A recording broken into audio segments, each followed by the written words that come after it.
कृष्णाय वासुदेवाय हरये परमात्मने प्रणतक्लेशनाशाय गोविन्दाय नमो नमः। नारायणाय नमोस्तुते।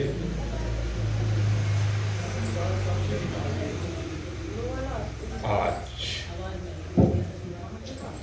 अत्यंत उत्साह के साथ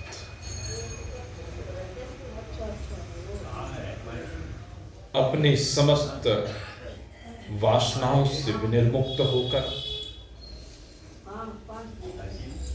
भगवत प्राप्त्यार्थ उपस्थित जिज्ञासुवन, आज इस श्रीमद् भागवत कथा का चतुर्थ दिवस है। और जब हम चतुर्थ दिवस की बात करते हैं तो अज्ञान के अंधकार को मिटाने के लिए ये चौथा दिवस सबसे महत्वपूर्ण होता है। हम श्रीमद् भागवत कथा के माध्यम से जीवन के अंधकार को मिटाने के लिए उपस्थित हुए। अज्ञान ध्वांत विध्वंसः कोटि सूर्य समप्रभा, यहीं से कथा का प्रारंभ किया था। हमारा जो प्रयोजन है वो जीवन के अंधकार को दूर करने का है। और अंधकार हम तब दूर कर सकते हैं जब अंधकार के कारण को जान लें। हमारे जीवन में जो अंधकार हो रहा है, जिसके कारण से हम प्रतिदिन दुख का अनुभव करते हैं, उस कारण को जानने की आवश्यकता है। तो मेरे मित्रों, अंधकार का, अज्ञान का, नासमझी का जो कारण है वो भूल है। और इसी भूल को वेद भगवान दूर करने के लिए ये मनुष्य का शरीर देते हैं। और 4 पादों के द्वारा इसका वर्णन किया जाता है। 4 पाद के द्वारा कहते हैं कि आप अपने को समझ लीजिए। और किस रूप में समझ लीजिए? कहते हैं स्थूल शरीर के रूप में नहीं, सूक्ष्म शरीर के रूप में नहीं, कारण शरीर के रूप में नहीं, अपितु इन तीनों शरीरों से विलग अपने आप को आत्म रूप से समझ लीजिए। और इस आत्मा को समझने के लिए 4 पादों में वेद भगवान ने, उपनिषदों ने, गीता ने और समस्त ग्रंथों और संतों ने वर्णन किया। सो अयम आत्मा ब्रह्म, सो अयम आत्मा चतुष्पाद है। हमारा जो यह आत्मा है यही ब्रह्म है। और इस ब्रह्म को जानने के लिए, इस आत्मा को जानने के लिए 4 पादों को आत्मा के जानना जरूरी है। 3 पाद वो हैं जो लोक में प्रचलित हैं, और चौथा पाद वो है जो इन तीनों के होने या ना होने पर भी सदा विराजमान रहता है। जैसे 3 अवस्थाएं हैं। एक जागृत अवस्था है। इस समय आप लौकिक रूप से जागृत अवस्था में विराजमान हैं। जागृत अवस्था वो अवस्था है जिसमें इन इंद्रियों के माध्यम से आप संसार के प्राणियों का, संसार के पदार्थों का बोध प्राप्त करते हैं। इस संसार में उनका बोध प्राप्त करने के बाद उनके साथ या उनके द्वारा व्यवहार को करते हैं। ये जागृत अवस्था में ही आप रोज प्रत्यक्षतः अनुभव करते हैं। इसके बाद दूसरी अवस्था आती है स्वप्नावस्था। और जिस समय स्वप्नावस्था आती है तो स्वप्नावस्था का कारण होता है जन्म जन्मांतर के संस्कार, विशेष रूप से इस जन्म के संस्कार, जिन घटनाओं से, जिन प्राणियों से, जिस जगत से आप जुड़े हुए हैं, उनके संस्कार, और ये सब संस्कार संग्रहित होकर के जो नए विकल्पों को जन्म देते हैं, वह स्वप्न का कारण बनते हैं। स्वप्न में न जाने ये जीवात्मा क्या क्या देखता है, लेकिन जिस समय स्वप्नावस्था होती है उस समय जागृत अवस्था का अभाव हो जाता है, उस समय जागृत अवस्था नहीं रहती है। तो एक के रहने पर दूसरी नहीं है। जिस समय स्वप्न अवस्था है तो उस समय जागृत अवस्था नहीं है, और जिस समय जागृत अवस्था है उस समय स्वप्न अवस्था नहीं है। और ऐसे ही एक तीसरी अवस्था आती है जिसको हम सुसुप्ति अवस्था कहते हैं। तो जो इस सुसुप्ति अवस्था आती है उसमें न स्वप्न रहता है न जागृत रहता है। जागृत और स्वप्न दोनों के संसारों का अभाव हो जाता है। जागृत वर्तमान परिप्रेक्ष्य में और स्वप्न जन्म जन्मांतर की परिप्रेक्ष्य में संसार का सृजन करता है, और सृजन करने के बाद उसी संसार में विचरता है, रहता है। लेकिन सुसुप्ति में जाते ही ये जागृत और स्वप्न दोनों के संस्कार, दोनों के संकल्प लय को प्राप्त हो जाता है। और काहे में लय होते हैं? कहते ये अज्ञान में लय हो जाते, अंधकार में लय हो जाते, ना समझी में लय हो जाते हैं। वास्तव में लय नहीं होते हैं, लेकिन अज्ञान में लय होते हुए प्रतीत होते हैं। उस समय कोई संकल्प विकल्प नहीं होता, उस समय कोई चेष्टा नहीं होती। उस समय व्यक्ति गहरी निद्रा में शयन कर रहा होता है, और ये गहरी निद्रा जिस समय होती है तो जागृत और स्वप्न लुप्त हो जाते हैं, विलय को प्राप्त हो जाते हैं, संस्कार विलय को प्राप्त हो जाते हैं। तो इस प्रकार से 3 प्रकार की अवस्थाओं का वर्णन आता है, जागृत, स्वप्न और सुसुप्ति। लेकिन शास्त्र कहता है भाई देखो बीच में बातें मत करें, जो भी आए अगर तो चुपचाप बैठे आकर के। ये कोई वैसी कथा नहीं होती है, यहाँ पर बहुत समझ की बात होती है। एक एक शब्द को समझना होता है, उसके तात्पर्य को समझना होता है। इसलिए मेरा निवेदन है, करबद्ध प्रार्थना है, जिनको बैठना है वो तरीके से, क्योंकि ये वो सामान्य तरह की कथा यहाँ पर नहीं हुआ करती है, आप जानते हैं। तो इसमें एकाग्रता का बनना बहुत जरूरी है, और आप दूसरे की भी एकाग्रता को भंग करें ये उचित नहीं है। आपकी एकाग्रता तो भंग होती है बोलने से, दूसरे की भी एकाग्रता भंग होती है। इसलिए कृपया इस चीज़ का ध्यान रखें, और किसी भी सत्संग में जाए तो ये एक मैनर्स की बात होती है। हमें इस सभ्यता का परिचय देना चाहिए। अगर बात में आते हैं तो चुपचाप हमें बैठना चाहिए, किसी से कोई बात नहीं। बात करने के लिए तो घर सारी जिंदगी बात ही करते हैं, परिवार में बात ही करते हैं, समाज में बात ही करते हैं। इन बातों की सीमा से बाहर निकलना है, और इसकी सीमा से बाहर निकलने के लिए आप यहाँ पर आए हो। अरे परिवार तो न जाने कितनी बार आपने बनाए हैं, परिवार तो न जाने कितनी बार बिछड़े हैं और बिछुड़ते रहेंगे, लेकिन इन सीमाओं से जब आप बाहर निकलेंगे तब आपको ऐसा परिवार मिलेगा जिससे कभी बिछड़ना नहीं, और उस परिवार में केवल एक अकेला विराजमान होता है। ये परिवार ओनली सिंगल मैन फैमिली है, इसमें कोई दूसरा होता ही नहीं है। और वो सिंगल मैन फैमिली में केवल आप हैं। और कैसे आप हैं? कहते चराचर जगत में आपके अतिरिक्त और कोई दूसरा रहता नहीं है।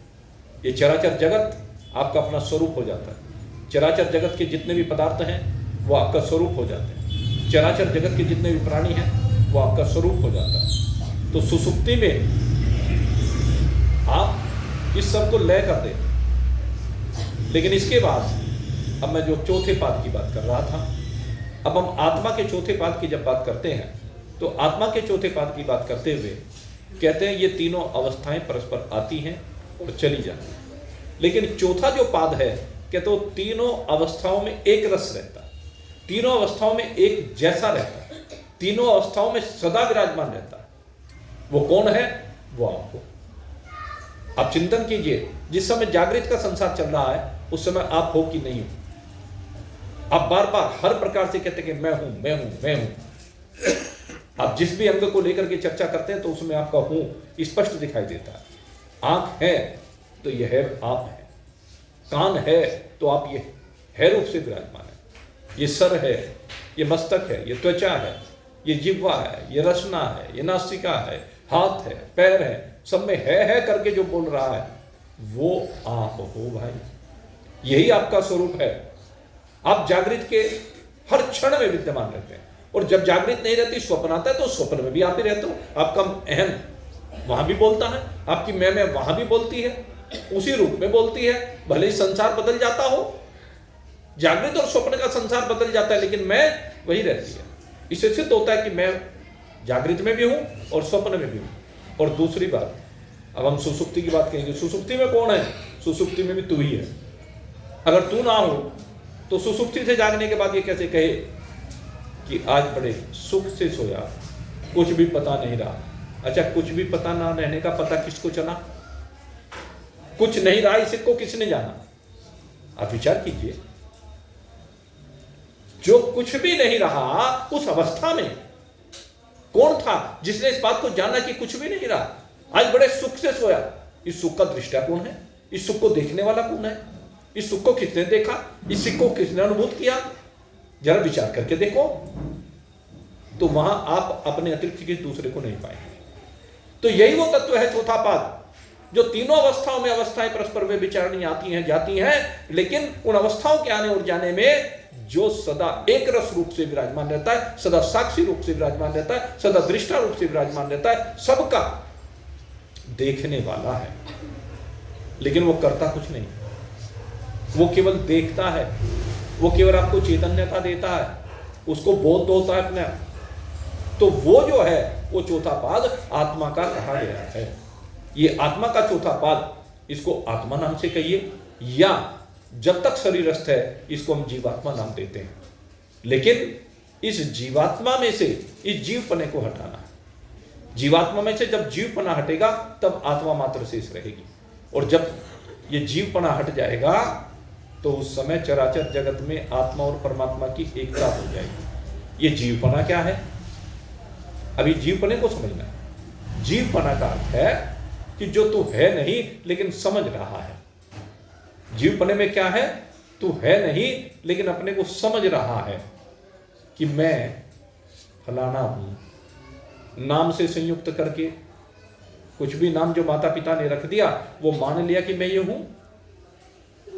कोई भी वर्ण, ब्राह्मण, क्षत्रिय, वैश्य, शूद्र, जिस वर्ण में जन्म हुआ ये मान लिया कि ये मैं हूं, मैं ब्राह्मण हूं, मैं क्षत्रिय हूं, वैश्य हूं, मैं शूद्र हूं। किसी भी आश्रम में जिसमें रहने की जो विधियां हैं उस आश्रम को मान लिया कि मैं गृहस्थी हूं, मैं ब्रह्मचारी हूं, वानप्रस्थी हूं और सन्यासी हूं। अपने को गोरा काला मान लिया, अपने को धनवान विद्वान मान लिया, राजा रंक मान लिया। ये सारे आरोप जीव ने अपने आप में कर रखे हैं। जीव नासमझी का प्रतीक है, जीव अज्ञान का प्रतीक है। ये जो अज्ञान है, जो नासमझी है, वास्तव में ये सारे दूसरे के धर्म हैं, और दूसरे के धर्मों को तो अपने में कल्प रहा है। जब दूसरे के धर्मों को अपने में कल्प लेता है, अपने में मान लेता है, यही तो अज्ञान की पहचान है। यही है जीव। ये जीवपना यही है कि दूसरे के धर्म, धर्म किसके हैं? नाम किसका धर्म है? शरीर का है भाई। शरीर का ही तो धर्म है। ब्राह्मण, क्षत्रिय, वैश्य, शूद्र, ये किसका धर्म है? ये शरीर का ही है भाई। जितनी भी बातें कही वो सारे या तो शरीर से जुड़ी हुई है या अंतःकरण से जुड़ी हुई है, उससे अलग किसी से जुड़ी हुई नहीं है। और ये सब झूठे हैं, मिथ्या है, विनाशी है, परिवर्तनशील है, रहने वाले नहीं है। ये सब बदल जाते हैं, और तू इनके बदलने को देखता भी है, और देखते हुए भी फिर भी ये कहता कि मैं बदल रहा हूं। तू नहीं बदलता भाई। अगर तू बदल गया होता तो जो जागृत, स्वप्न और सुसुप्ति आपस में बदली बार बार, उनमें तू भी बदलता चला जाता, लेकिन तू तो नहीं बदला। तू तो सदा एक सा रहा। तूने न जाने कितने शरीरों में बैठ करके यात्रा की है। इस समय तू मनुष्य शरीर में बैठकर यात्रा कर रहा है। इससे पहले पता है किसी को कौन से शरीर में बैठकर यात्रा की है? अरे करोड़ों शरीरों में बैठ करके आपने यात्राएं कर ली है पहले भी, करोड़ों शरीरों, लेकिन सबको भूल गए। और जब तक अपने स्वरूप का बोध नहीं होगा आगे भी तू यात्रा करता रहेगा। इन यात्राओं से अगर पिंड छुटाना है तो अपनी वास्तविकता को जानना पड़ेगा, और अपनी वास्तविकता को जानने के लिए तुझे किसकी शरण में आना पड़ेगा? जैसे परीक्षित जी सुखदेव जी की शरण में आए, जैसे प्रहलाद नारद जी की शरण में आए, जैसे अवधूत दत्तात्रेय जी की शरण में यदु जी आए, जैसे कपिल भगवान की शरण में देवहूति आ गई। इसी प्रकार से अनेकानेक भक्त हुए हैं जो महान पुरुषों की शरण को प्राप्त हुए हैं, और शरण को प्राप्त होने के बाद उन्होंने अपने आप को जाना है। अजामिल, एक अजामिल का प्रसंग आता है श्रीमद् भागवत में। अजामिल ब्राह्मण है शरीर से। पहला तो विषय, चूंकि शरीर ब्राह्मण शरीर का धर्म है, आत्मा का धर्म, आत्मा में कोई ब्राह्मण नहीं होता, आत्मा में कोई क्षत्रिय व शूद्र नहीं होता, आत्मा में नहीं है ये सब, ये शरीर से वो ब्राह्मण है। एक ब्राह्मण परिवार में जन्म हुआ है और वो कर्मकांडी ब्राह्मण है, पूजा पाठ आदि करता है, कराता है, और पूजा पाठ कराते कराते वो पूजा पाठ के लिए इधर उधर गृहस्थियों के यहाँ जाता है, एक गांव से दूसरे गांव में भी आता जाता है, एक शहर से दूसरे शहर में भी आता जाता है, जहां काम मिल जाता है वहीं चला जाता है। भाई काम तो ऐसी चीज है, व्यक्ति अपना घर छोड़ करके परदेश चला जाता है, और आजकल तो होड़सी लगी हुई है, एक स्टेटस सिंबल बना लिया है, और वहां पर कितने परेशान रहते हैं वो उनसे पूछ के देखो। न घर का कोई सदस्य है, न अपना मिलने जुलने वाला है, सब अननोन पर्सन है।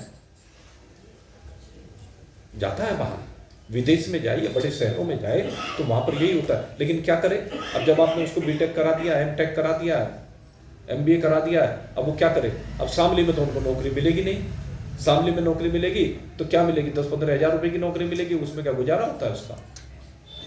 ये स्थिति है। इसलिए उसको परदेश जाना पड़ता है, विदेश जाना पड़ता है, बाहर जाना पड़ता है। बाहर उसको रुपए अच्छे मिलते हैं, लेकिन रुपयों के लिए वो परिवार को छोड़ देता है। एक स्वाभाविक सी बात है। खैर, इस विषय में नहीं जाएंगे। बात क्या है, वो पंडित जी भी इसीलिए बाहर जाया करते थे, और बाहर जब जाते हैं तो संसार तो रास्ते में दिखाई देगा भाई। आप रेलगाड़ी में बैठ करके जाए तो रेलगाड़ी की खिड़की पर जब आप बैठे हो तो रेलगाड़ी की खिड़की से आपको संसार दिखाई देगा कि नहीं दिखाई देगा? जब संसार दिखेगा तो उसमें पता नहीं क्या क्या दिखेगा है? आप हवाई जहाज में भी बैठ कर जाए तो भी संसार दिखता है। अजीब क्या संसार दिखता है, कीड़ी मकोड़े से दिखाई देते हैं। आदमी तो दिखाई नहीं देते, घर भी कीड़ी मकोड़े से दिखाई देते हैं। हवाई जहाज में बैठ करके आपने देखा होगा, जो हवाई जहाज में बैठे हो सकता है कुछ ना बैठे हो, लेकिन जो बैठे हैं वो क्या देखते हैं? कीड़ी मकोड़े से दिखाई देते हैं। घर भी, नदियां कैसी दिखाई देती हैं? एक नाली सी दिखाई देती है। मेरे मित्रों, इसका वर्णन भागवत में किया गया है। जब हम विराट स्वरूप का वर्णन करते तो विराट स्वरूप में जैसे जैसे हम महानता को प्राप्त होते चले जाते तो यही तो है सारा वो स्वरूप। जितने ऊपर उठते चले जाते तो ऊपर से जब हम देखते हैं जो बड़ी बड़ी नदियां हैं, बड़े बड़े समंदर हैं, समंदर भी जब और हम ऊपर जाकर के देखते तो समंदर भी कुछ दिखाई नहीं देता, एक तालाब सा दिखाई देता है समंदर भी भाई। ऊपर अंतरिक्ष में जाकर के देखो। अच्छा, आप एक बात देखो, जितनी बड़ी हमारी पृथ्वी है इससे हजारों गुना बड़ा सूर्य है। जब यहां से आप सूर्य को देखते हैं तो क्या दिखाई देता है? एक कटोरा सा दिखाई देता है, एक थाल सा दिखाई देता है जो हजारों गुना बड़ा है। तो इसमें अब आप सोच के देखो तो समंदर से धरती कैसी दिखती होगी? एक तारे जैसी दिखती है। जैसे आप आकाश में टिमटिमाते हुए तारे देखते हो, ऐसे जब सूर्य से देखा जाएगा तो एक तारा ही दिखाई देगा। उस तारे में समंदर का क्या पता चलेगा भाई कहाँ है? उस तारे में तेरे घर का क्या पता चलेगा कहाँ है? और तेरा तो कुछ पता ही नहीं चलेगा, कीड़े मकोड़े से दिखाई देते हैं। ये है, लेकिन दिखता जरूर है। जब भी हम हवाई जहाज से यात्रा करते हैं तो हम भी देखते हैं, लेकिन जब हवाई जहाज नीचे होता है तो हमने देखा नेपाल जाते हुए, हमें पता चलेगा, किसी ने हमें कहा यहाँ से जब जाओगे तो लेफ्ट साइड की खिड़की, आप जो है उनसे रिक्वेस्ट करना कि लेफ्ट साइड की खिड़की में आप बैठे। हम लेफ्ट साइड की खिड़की में बैठे। अब लेफ्ट साइड की खिड़की में जाकर के जैसे बैठे हम, तो आधा घंटे की यात्रा हुई थी। आधा घंटे के बाद हम क्या देखे? बर्फ ही बर्फ, बर्फ ही बर्फ, बर्फ ही बर्फ। वहां जो पहाड़ है हिमाच्छादित पर्वत श्रृंखला, जो गर्मी में सर्दी में बस बर्फ ही बर्फ से ढकी रहती है, वो हिमाच्छादित पर्वत श्रृंखलाएं हमने देखी। बड़ा अच्छा लगा, लेकिन बिल्कुल वो भी छोटे छोटे दिखाई दे रहे थे। और इसी तरह से मेरे मित्रों, दृश्य प्रभावित करते हैं ना। जब हमें बर्फ से लदे हुए पर्वत दिखाई दिए तो हमें बहुत अच्छा लगा, और जिसने हमें कहा था उसको अच्छा लगा होगा, तो उसने हमें बताया तो हमें भी अच्छा लगा। तो ऐसे ही मेरे मित्रों, जब हम यात्रा पर निकलते हैं तो कुछ नज़ारे अच्छे लगते हैं और कुछ नज़ारे अच्छे नहीं लगते हैं। तो ऐसे ही जो हमें अच्छा लगता है उसकी तरफ हम आकर्षित हो जाते हैं। अजामिल भी ऐसे ही जब जा रहा था यात्रा पर, तो यात्रा पर जाते जाते उसने कुछ ऐसा प्रसंग देख लिया। एक शूद्र एक दासी के साथ रमन कर रहा था, उसको देखा, उसकी दृष्टि पड़ी, उसको देख करके उसके मन में उस दासी के प्रति ही आकर्षण बढ़ गया। एक ब्राह्मण, एक विद्वान, एक पढ़ा हुआ, एक समझदार, दूसरों को समझाने वाला, ये चित्त की वृत्ति का कुछ पता नहीं चलता। मैं आपको समझाना चाहता हूं, ये चित्त की वृत्ति कब उलझ जाए, सत्संग में फंस जाए कहीं पर, इस बात का कोई भरोसा है क्या? सूरदास सत्संग में फंस गया। तुलसीदास जैसा जिसने रामचरितमानस क्या अनेक ग्रंथों की रचना की, बड़े सुंदर सुंदर ग्रंथ लिखे, और वो जो ग्रंथ लिखे तुलसीदास जी ने, वो तुलसीदास भरी बरसात में याद कर रहा है अपनी पत्नी को, और उस भरी बरसात में मुर्दे पर बैठ करके सांप को रस्सी समझ करके चढ़ गया, पहुंच गया। अस्थि चर्म में देह या मैं ऐसी प्रीत, झिड़कार दिया। शर्म नहीं आती, लज्जा नहीं आती तुझे? जब काम हावी होता है तो चाम ही दिखता है और कुछ नहीं दिखता है, उसे चाम के अलावा कुछ नहीं दिखता। क्या परिस्थितियां, कैसे वो पहुंचा, जान की परवाह नहीं की, दौड़ा चला। तो वही संदेश, जीवन बदल गया। लेकिन यहां तो अजामिल तो फंस गया। घर में पत्नी है, घर में परिवार है, लेकिन कब यह दृष्टि फिसल जाए इसका कोई भरोसा नहीं भाई। अजामिल की दृष्टि फिसल गई, और फिसल करके अपने काम धंधे को तो भूल गया। जिसकी दृष्टि जहां भी फिसल जाए ना, शब्द में फिसल जाए, स्पर्श में फिसल जाए, रूप में फिसल जाए, रस में फिसल जाए, गंध में फिसल जाए, कोई भरोसा नहीं। ये काम, ये क्रोध, ये लोभ, ये मद, ये मोह, ये मात्सर्य, ये राग, ये द्वेष, ये ईर्ष्या, ये स्वार्थ, किसकी दृष्टि कहाँ फिसले कोई भरोसा नहीं। अजामिल की दृष्टि फिसली तो सारा धर्म कर्म सब एक और उठा करके रखा गया, सब भूल गया धर्म कर्म। जिसने धर्म का ठेका ले रखा था, जो धर्म को के द्वारा कहता था कि रक्षा करता है धर्म, धर्म तो सदा ही रक्षा करता है भाई। लेकिन धर्म किसकी रक्षा करता है? यह रक्षति धर्म, जो धर्म की रक्षा करता है। अब वो अपने धर्म को भूल गया, उसने धर्म की रक्षा नहीं की, वो तो धर्म से विमुख हो गया। और जब अजामिल धर्म से विमुख हुआ ना, ये अजामिल की कथा नहीं, इसे समझ लेना अपनी कथा है। जरा अपनी दृष्टि को उठा करके देखो, जरा अपने अंदर झांक करके देखो। हमने बहुत को देखा है, शास्त्रों ने बहुत दृष्टि दी है। ये जो दृष्टि है ना, ये कब कहां फिसल जाए इसका कोई भरोसा नहीं। ये रचना कहां किस चीज पर फिसल जाए इसका कोई भरोसा नहीं है। आपने व्रत रखा है, बड़े संयम के साथ व्रत को रख रहे हैं, लेकिन अचानक से बाजार में निकलना हुआ, और बाजार में जब निकले वो चाट पकौड़ी वाले की ठेली देखी, दुकान देखी, गाड़ी देखी, बनबटे की दुकान देखी। हाँ, प्रसिद्ध है ना हमारे यहाँ, बनबटे जी का सबसे प्रसिद्ध है भाई। थोड़े थोड़े आगे को जाओ, देखो मिल लीजिए, अब बार बार मत कहलवाइए, बिल्कुल पूरे मिलकर बैठ लीजिए, पीछे जगह नहीं रही बची है तो थोड़ा थोड़ा बिल्कुल मिल से के बैठ लीजिए। आज तो सर्दी का मौसम है वैसे भी। तो खैर, कहां दृष्टि फिसल जाए। व्रत रखा हुआ था, नवरात्रियों के व्रत चल रहे थे, कई दिन व्रत रखे रखे हो गए, लेकिन आज चाट देख करके, अरे यहाँ कौन देख रहा है, चुपचाप एक पत्ता लगवाया, चुपचाप खाया, मुंह मां पूछा और चल दिया। घरवाली ने जाके कहा व्रत, कहला हाँ मेरा व्रत है, कुट्टू का खाना बनाना, कुट्टू की पकौड़ी बनाना। वहां वे पकौड़ी मूंग की दाल की खा के आया है, उनकी चर्चा नहीं की, चुपचाप कर गया काम। अरे भले ही तुम वहां पत्नी की नजर से बच गए हो, बच्चों की नजर से बच गए हो, परिवार की नजर से बच गए हो। भाई देखो आगे बढ़ते हुए बोले ना, मैंने अभी आते आपको समझाया था, बातचीत नहीं, हर चीज में बोलना जरूरी नहीं होता है, सुनिए, काम भी करते रहिए और सुनते भी रहिए। तो दृष्टि की बात है भाई।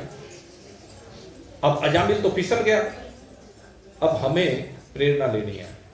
क्या हमें अजामिल बनना है? अजामिल के जीवन का ये पहला पहलू है, और अजामिल के जीवन का भी दूसरा पहलू भी मैं आपके सामने रखूंगा। एक धर्मात्मा व्यक्ति संसार के प्रलोभन में आकर के, संसार के विषयों को देख करके फिसल जाता है, यह अजामिल की पहली दृष्टि है। और जब संसार के प्रलोभन में आया तो फिसल गया, और फिसल करके अपने धर्म से विमुख हो गया, कामी हो गया, और यहां तक हुआ कि वो तो दासी है, वो तो रोज ग्राहक बदल देती है, लेकिन अब ये ग्राहक ऐसा मिल गया, वो उसे ही घर पे ले आया, कहने लगे दूसरे ग्राहक की बात नहीं, अब मैं प्रतिदिन तेरा ग्राहक मैं ही हूं। घर में ले आ, उससे भी विवाह कर लिया, बच्चे पैदा हो गए 4-4। तो पहला दृष्टिकोण यह अजामिल का कि वो अपने धर्म से विमुख हो गए। लेकिन दूसरा दृष्टिकोण भी, और दूसरे दृष्टिकोण में ये जो दासी है ये ही सहायक बन गई। देखो ये दासी पतन में कारण बनी है, लेकिन यही दासी सहायक बन गई। कैसे बन गई? अनजाने में बन गई। क्यों बन गई? कहते हैं एक बार एक संत का आगमन हो गया, और संत का आगमन होने पर संत को पता नहीं था कि यहां इस घर में दासी रहती है। उसने वहां जाकर के नारायण हरि कर दी, और जब उसने नारायण हरि की तो नारायण हरि करते ही वो बाहर निकल करके आई। उसने सोचा भाई चलो संत आया है, आज हमारे दरवाजे पर पहली बार कोई संत आया है, जब संत आया तो चलो, इसने जब नारायण हरि किए तो पूछो क्या पूछा, महाराज क्या चाहते हो? कहने भिक्षा की इच्छा है। इन्हें बड़ी अच्छी बात है, आइए। अंदर ले गई, बैठाया। जीवन में पहला पुण्य कर्म किया इस दासी ने, और उस पुण्य कर्म का परिणाम देखना क्या होता है। कहते जब उसने पहला पुण्य कर्म किया तो उस पुण्य कर्म के परिणाम स्वरूप उसने बैठाया अच्छी तरह से, और आज दिल से भोजन बनाया। कहते मेरे दरवाजे पर पहली बार संत आया। मैंने तो आज तक पाप कर्म के अलावा कभी कुछ सोचा ही नहीं, मैंने शरीर बेचने के अलावा कुछ किया ही नहीं। कहने लगे आज भगवान ने भेजा है तो आज इसकी अच्छी तरह खातिर तवज्जा करो, और खूब खातिर तवज्जा की। खातिर तवज्जा करने के बाद संत संतुष्ट हो गए, और जब संत संतुष्ट हुए तो उन्होंने कहा कि तू इस समय गर्भवती है, अगर यदि मैंने आज तेरा नमक खाया, मैं चाहता हूं कि उस नमक को हलाल करो। देखना संत की दृष्टि। संत ने कहा कि मैं उस नमक को हलाल करना चाहता हूं, मुझे पता है तेरे चरित्र के बारे में, लेकिन उसके बावजूद तू मानेगी नहीं मानेगी तेरा काम है, मेरा काम बताने का है। तो भाई हम लोग तो बताने के लिए जाते हैं, आप माने या ना माने ये आपकी इच्छा है। हम कोई व्यापार करने के लिए तो आपके बीच में आते नहीं। व्यापार तो हम अपना शिक्षा का केंद्र चला रहे हैं भाई, व्यापार हमारा दूसरा है। ये हमारा व्यापार नहीं, कथा व्यापार की वस्तु नहीं होती। और जब से कथा व्यापार की वस्तु बनी है तब से ही हमारे संस्कार समाप्त हो गए। कथा में मुझे कोई आपसे चाहिएगा, कभी किसी से मांगा क्या? अब विचार करके देखें, जितने भी लोग यहाँ पर बैठे हुए हैं, एक व्यक्ति भी ये नहीं कह सकता कि गुरुजी ने कभी भी किसी के सामने 1 पैसे का सवाल किया। कथा के लिए कोई सवाल किया हुआ आज तक? मंदिर बन रहे हैं, भगवान की कृपा से इतने बड़े बड़े मंदिर बन रहे हैं, लेकिन कभी किसी से सवाल किया क्या? न करूंगा। न मैंने किया है कभी सवाल, न मैं करूंगा, क्योंकि मुझे पता है जो भी संकल्प स्फुरित होता है वो संकल्प तो भगवान का संकल्प है, और भगवान अपने संकल्प को पूरा करने का काम अपने आप करेंगे। जिसको भी उसे भेजना है भेज देंगे। हम तो कल्पना भी नहीं कर सकते, आप भी कल्पना भी नहीं कर सकते हैं। जो इस समय एक घटना बताता हूं मैं, अभी बिल्कुल सत्य घटना। अभी जब ये नए वाला मंदिर की नींव रखी तो नींव रखने के बाद एक दिन मैं मंदिर में जरा काम को देखने के लिए गया था। रोज जाता हूं मैं मंदिर में, उस दिन से शायद ही कोई दिन ऐसा बचता है जब बाहर हूं तो बात अलग है, नहीं तो प्रतिदिन इस मंदिर को देखने के लिए जाता हूं। और मंदिर में गया तो मंदिर में जाने पर आप चिंतन भी नहीं कर सकते। मैं वहाँ जो पुजारी हैं बेचारे, वे वृद्ध हैं, 80 साल की उम्र हो गई उनकी। वो वहां मंदिर में रहते हैं और उनके बारे में कौन क्या सोचता है मुझे तो पता नहीं भाई, ना मुझे इस बात से कोई लेना देना है। लेकिन मेरी सोच, मैं जब एक दिन मंदिर में गया तो उन्होंने कहा कि गुरुजी, मैं जी हाँ कहो, कि आ जाओ मेरे बराबर में बैठो। उन्होंने अपने पास तख्त पर मुझे बैठाया और बैठा करके कहने लगे जिस मंदिर में अगर कोई कुछ देना चाहे तो आप स्वीकार कर लोगे क्या? मैं कौन होता हूँ भाई स्वीकार करने वाला? भगवान स्वीकार करेंगे वो तो, और भगवान ने तो सबके लिए रास्ता खोल रखा है।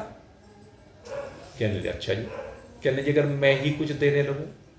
मैंने कहा सोने में सुहागा है भाई, आप तो ब्राह्मण हैं, पंडित हैं। वैसे तो भाई पंडित लोग सदा ही धर्म करते हैं, लेकिन अगर यदि आप मंदिर में देंगे तो ये तो और अच्छी बात है। कहने लगे जी मेरी इच्छा ही हो रही है, मैं अपने पोते के नाम से, पोता है उनका छोटा था, पोते में मोह ज़्यादा होता ही है, तो पोते की हाथ से उसके नाम से मैं कुछ दिलवाना चाहता हूँ अपने पिताजी की उसमें। मैंने कहा भाई ये तो और भी सोने में सुहागा, पोते की उससे दिलवाना चाहते हैं, बड़ी अच्छी बात है। और मैंने नहीं पूछा क्या देना चाहते, कह लीजिए मेरी 11,000 रुपये देने की इच्छा है। मैंने कहा भाई जैसी आपकी इच्छा, आपके तो 11,000 11 लाख के समान है मेरे लिए। तो भाई पंडित लोग अगर यदि कोई दे रहा है तो 11,000 11 लाख के समान है मेरे लिए। खैर कोई बात नहीं, कहना अच्छा जी मैं इंतजाम करके दूंगा। अब 3-4 दिन बाद में फिर मुझे पंडित जी मिल गए और पंडित जी ने जाते मेरे हाथ में लिफाफा थमा दिया। अब पंडित जी ने जो लिफाफा थमाया, कहने इसको देख लो, ये जरा वो मैंने कहा था, मैं यहाँ कहा था कोई बात नहीं जी, आपकी मैं अपने, ये हमारे कोषाध्यक्ष जी हैं कैशियर साहब नरेंद्र गोयल जी, मैं भाई वो उनको कह दूंगा रसीद काट देंगे। कहने देख लो, मैं बस देखना कोई नहीं, जो पंडित जी आपने दे दिया उसकी रसीद कट जाएगी। कहने लगे ये 25,000 रुपये है, अपने आप ही कहने लगे। अब 11,000 देते देते 25,000 रुपये उन्होंने लिफाफा मेरे हाथ में थमा दिया। कोई बात नहीं, 25,000 रुपये की रसीद कटवा करके अगले दिन मैं पहुंच गया। उस दिन तो मिले नहीं, फिर अगले दिन फिर मिले और फिर एक लिफाफा मेरे हाथ में थमा दिया। कहले गुरुजी ये 15,000 रुपये है, 40 हो गए। मैंने कहा बहुत अच्छा, जैसी आपकी इच्छा। अब 40,000 रुपये की फिर 15,000 की रसीद फिर काट करके उनको पकड़ा दी। 2-3 दिन बाद फिर आए और फिर मेरे पास अपने आप ही आए और आकर के 11,000 रुपये और मुझे पकड़ा दिए। कहने लगे ये 51,000 रुपये हो गए जी, ये मेरे पोते के नाम से रसीद कर देना मेरे पिताजी की स्मृति में, नेकी और पूछ। तो 51,000 रुपये उन्होंने दे दिए और अभी 4-5 दिन पहले की बात है। कहने गुरुजी मेरी कुछ और इच्छा हो रही है।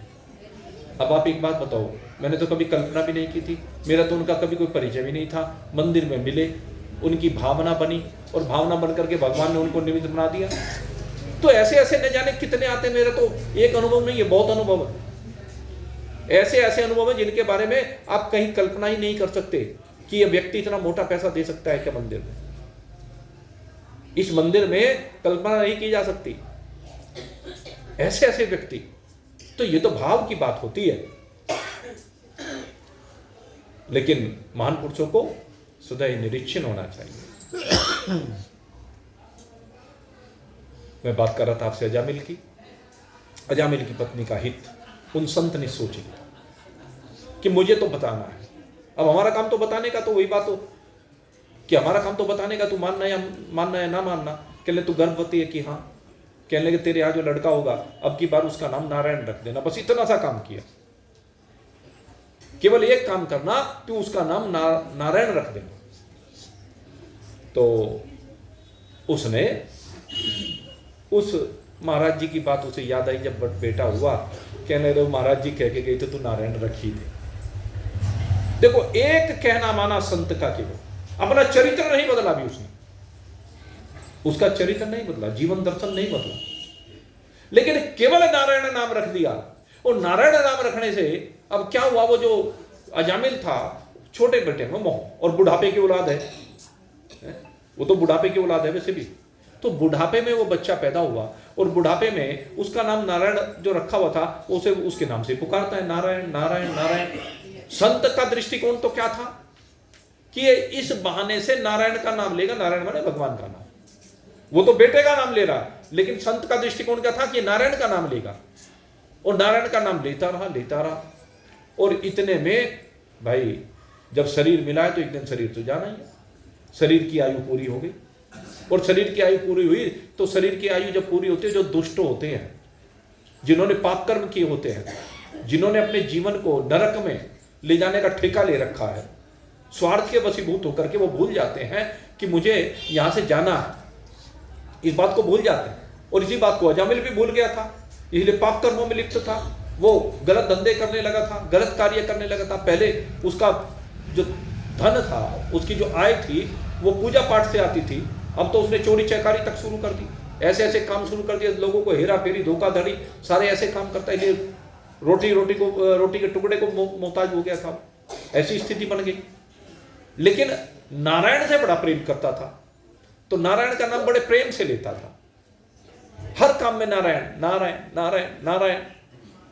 और अब खैर आखिरी जब समय आ गया तो उस समय उसने क्या देखा, पाप कर्मियों को लेने के लिए यमराज के दूत आते हैं। और यमराज के दूत कैसे हैं, शास्त्रों में वर्णन आता है भाई। गरुड़ पुराण अगर यदि आपने सुनी हो तो उसमें वर्णन आता है, शिव पुराण में बड़ा वर्णन आता है, सभी पुराणों में वर्णन आता है। अब वो जो आए तो लंबे लंबे नाखून, बड़े लंबे लंबे नाखून, और वो बड़े ये मोटे ताजे काले काले, ऐसे वो थे अजामिल को लेने के लिए जो यमदूत आए। उनको देख करके भयभीत हो गया अजामिल। और हमने सुना है भाई कि यमराज के दूत पहले दिखने शुरू हो जाते हैं, लक्षण दिखने शुरू होता है। किसको? जो दुष्ट आत्मा, पापात्मा, जो व्यभिचारी, पापाचारी, ऐसे जो व्यक्ति होते हैं उनको दिखने लगते हैं। अब उसको दिखे तो डर गया उनको देख करके, ऐसे भयंकर। अब उनको देख करके डरा तो डरते ही उसने नारायण को पुकारा, नारायण नारायण नारायण बचाओ बचाओ बचाओ।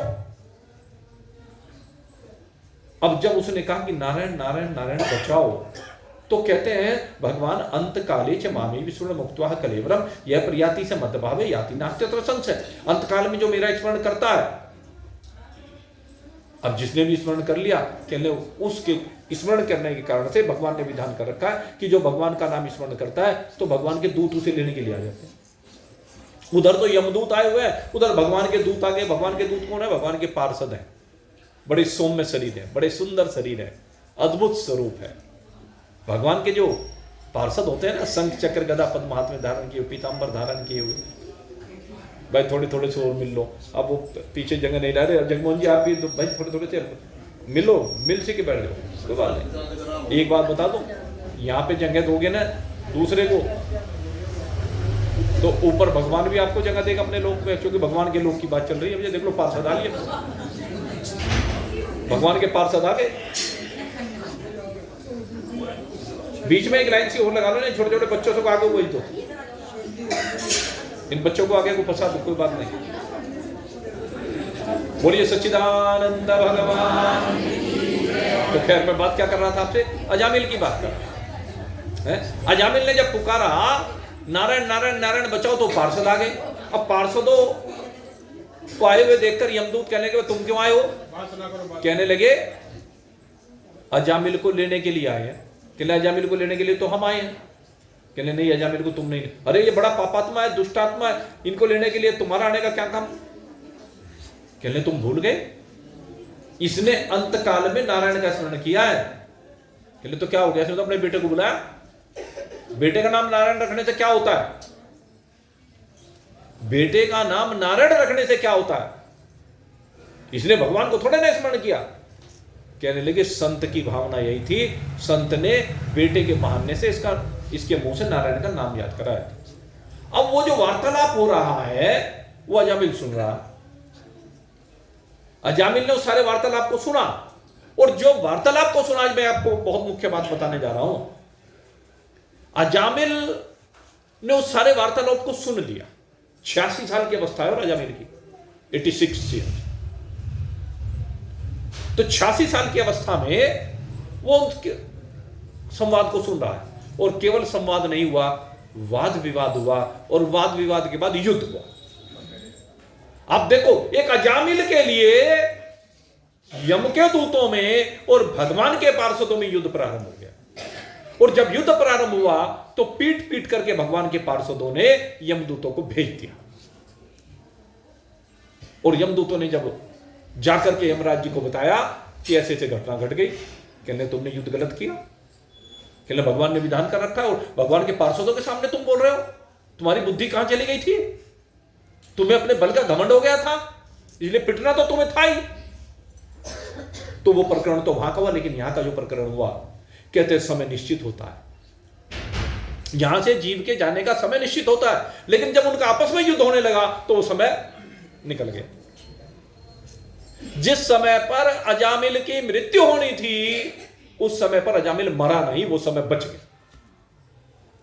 अब भागवत जी को पढ़ना, भागवत जी में इस प्रसंग को पढ़ना, और पढ़ने के बाद क्या हुआ, अजामिल का जीवन बच गया और अजामिल के लिए नया प्रारब्ध भगवान ने तैयार कर दिया।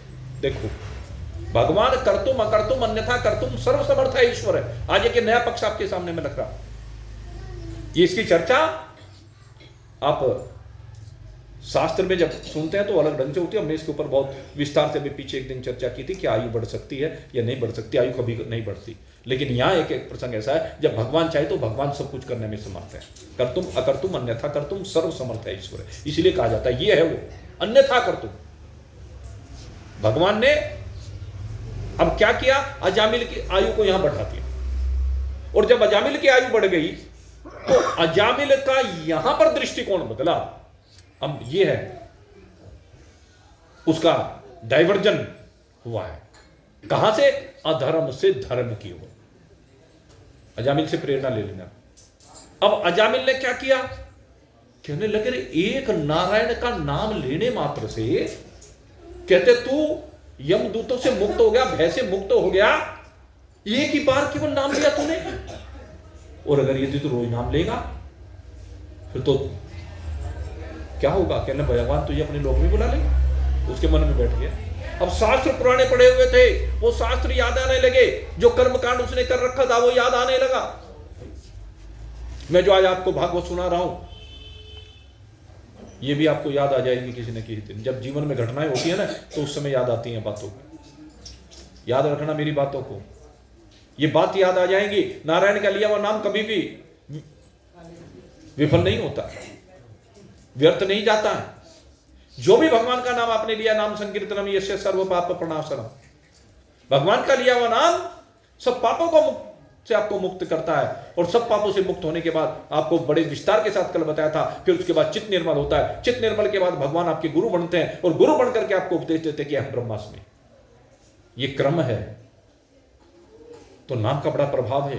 अब उसने नाम स्मरण करना प्रारंभ कर दिया और उसके बाद बहुत लंबे समय तक अजामिल जीवित रहा।